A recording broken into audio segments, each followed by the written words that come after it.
again, Steve here with another mission update. And today we're going to Casa Grande, Arizona. And we're going to talk with Steve Schmidt. Steve, how are you doing this morning? Doing really well, thank you. Hey, it's good to see you, man. I guess it's our first time to do one of these since you've been in Arizona. Yeah, I think so. Yeah, this is the first update. Yeah.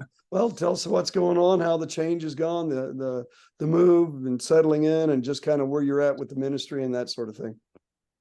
Yeah, so the move has gone really well. We've enjoyed it, and man, I tell you that it has been a God thing. I mean, just moving here and all the doors that He's opened, everywhere we've gone in the community, people have been welcoming. From I used to get involved in the local soup kitchen to now I'm doing devotions weekly there. So I went to a local resource center for substance abuse, and the first day I went in, they asked if I could help organize a group for parents of addicted loved ones. So I'm working on that.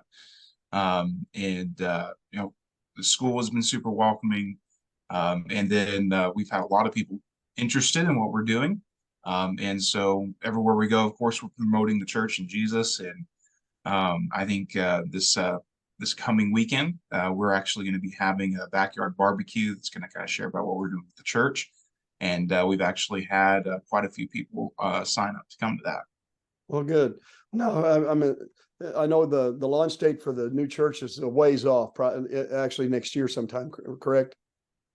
Well, so yeah, we're going to be launching what we call community Bible groups, which are smaller groups of people, up to 30 people, focused on discipleship and community. And we're going to be actually launching 3 of those between this January and the coming January. And then our launch for the church, so Sunday morning services, our plan is to launch that Easter of 2025. So something that I tell people, we want to be not just a church that has a service and then disciples. We want to be a church that disciples and also has a service. So changing that focus a little bit more from all our energy on Sunday to all our energy into the everyday and into discipleship. Yeah, and I think that's the right way, because we're never called to start churches. We are called to make disciples. But That's when you right. make Yeah. disciples, churches will happen. So I think that's the right order. I think that's good. That's right. Yeah. Yeah. So yeah, you'll be busy with the groups and things and outreach and all those sorts of things. So there's a lot of things that's going to take up some of your time there. So you as you share and talk to people now, what kind of response are you getting, and what sort of events do you have that you're looking at, say between now and January? So response that we're getting, people are actually very open. In Albuquerque, everything was kind of just closed off. We're not really interested in that. I need to get to know you first. Here, it's been first meeting. People want to know what we're doing. I've had the opportunity to talk about our story of how we came here, and I've had several people that I've just launched into a gospel presentation, even younger people, and it hasn't been, I'm not interested. It's been, I'm waiting to hear more about this. Right. So that response has been very different for us, and I'm enjoying it. And so talking about what we're doing with the church, there are a lot of older churches in the area that are kind of dying. COVID really hit a lot of churches hard. So there's a lot of people looking for something like what we're doing. So we're looking forward to that. So the response, and what was the other part? Just if you had any particular outreach events or things planned. Oh, yeah. So yeah, we're doing backyard barbecues. We're calling them meet and greets, MEAT, meet and greet. And we're doing one of those this Sunday night. So like I said, we have people signed up for that, and then we're planning another one November 5th. And then anybody who comes to those that we're inviting on board to help us with our launch in January, we're going to start meeting with them on Sunday evenings and kind of start training them, discipling them, getting on board all on the same page. And then also, we've got a couple community activities we're planning on sponsoring, having tables at. There's one in October that we're already planning on and signed up for. That's the Chamber of Commerce. The Chamber of Commerce has been really welcoming to us. I just asked how I could be involved if there was any meetings, and they immediately wanted me to sign up and be a part of it. And I've gotten the chance to share what we're doing as a church at their meetings. So we're going to have a table at one of their events. It's called Business Showcase. And so that's been another area that's just like, whoa, this has opened up. Um, and then we're going to be handing out some door hangers. Getting involved with the local Arizona Free Will Baptists. I think some of them are going to come down and help us with handing out door hangers and promoting our start in January. So that's kind of our community events and what we were going to do. There were some things when we came in, we thought, well, maybe we can do this, and it was way too hot.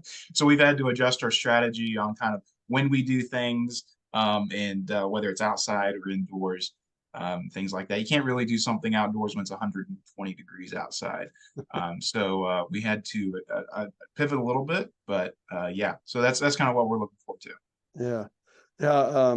I really envy you here in the next month or two when it starts getting cold in Missouri and it's a nice 75 degrees in Phoenix. So this is a little bit out of order, so forgive me, but tell us a little bit about Casa Grande, that area, that part of Arizona. Yeah, Casa Grande. So it's kind of funny. So coming here to Casa Grande, it had to be a God thing because there's not a lot here, and even local people joke about it, like, "Why in the world did you come here? There's nothing here," and that's kind of the truth in a way. But the town has grown 110% since the year 2000. So they've gone from less than 30,000 people to now almost 60,000 plus. And a lot of that is people moving out of Phoenix because Phoenix is getting very expensive. We're actually the cheapest suburb option. And we're about half an hour from the Chandler area, which is on the south side of Phoenix, just off the interstate. So we got a lot of manufacturing moving in. A lot of foreign entities are bringing in, like we have Lucid Motors here that Saudi Arabia sponsors really luxurious cars. We got people work with that. So you got those commuters, you got people moving in for manufacturing. It's traditionally been a farming community, and so that's kind of changing for people.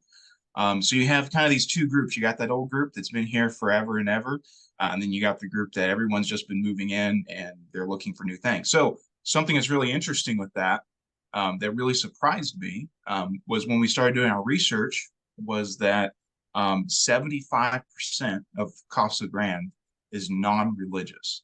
Wow. So I mean that's 25% share that. We have a huge Jewish Hasidic community. We have a lot of them here. We even have a lot of the different denominations, religions, but that's only shared by 25% of the people here.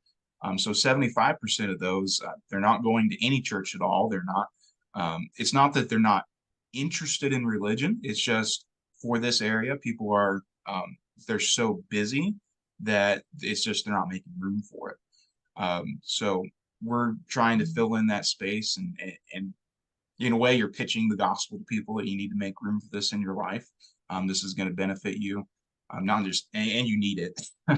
But so yeah, so the areas like that, it's probably about 50-50 Hispanic and Caucasian. There's a little bit of African American here. There's a lot of Native American, although they're not in the city as much. We have two reservations, one on the north side, one on the south side. So it's very similar to Albuquerque in the demographics with that kind of stuff. But yeah, so that's kind of what the landscape looks like now. Maricopa to our west, about 30 minutes. I think the stat was they grew like over 5,000% in the same time that we grew 110%. Santan Valley is very similar to that as well. So this area is just absolutely exploding.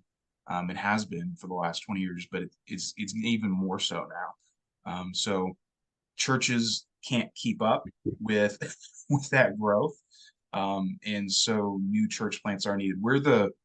From what we can figure out, we're one of the first new church plants here in several years. So there's not a lot of people wanting to come here and start a church and reach this growing community. Yeah. Well, I'm glad God's placed you there, and we'll be praying for you. And let's finish up that way. What are some things that we can here in Missouri can be praying for you and Amanda and just the ministry going forward? Yeah, definitely pray for us with these events coming up. And I think that that's always a given. Pray for us for just stamina and being able to endure things. I think we've been surprised after so many lean years, and God's just kind of showering all these things on us that we're definitely dealing with is this for real? Are these really people all going to show up and things like that? And that's natural, I think, for any ministry. So pray for us as we kind of get used to that new normal for us of, managing a growing community and church and things like that. And then just pray for us as we get used to, living here and continuing to settle in. All this is going on, and we've only been here since May 20th. So that's a lot of stuff in just a short amount of time. So just pray for us that we would be able to, keep all our priorities straight, and with all that busyness and things going on, that we wouldn't let the church, get in the way of us being a family or anything like that. Yeah. Okay. Well, good. Well, we're so thankful for you guys and glad you're part of the Show Me plan, and we'll be praying for you, and hopefully we'll do this again before too long. Okay. All right. Sounds good. Thank you.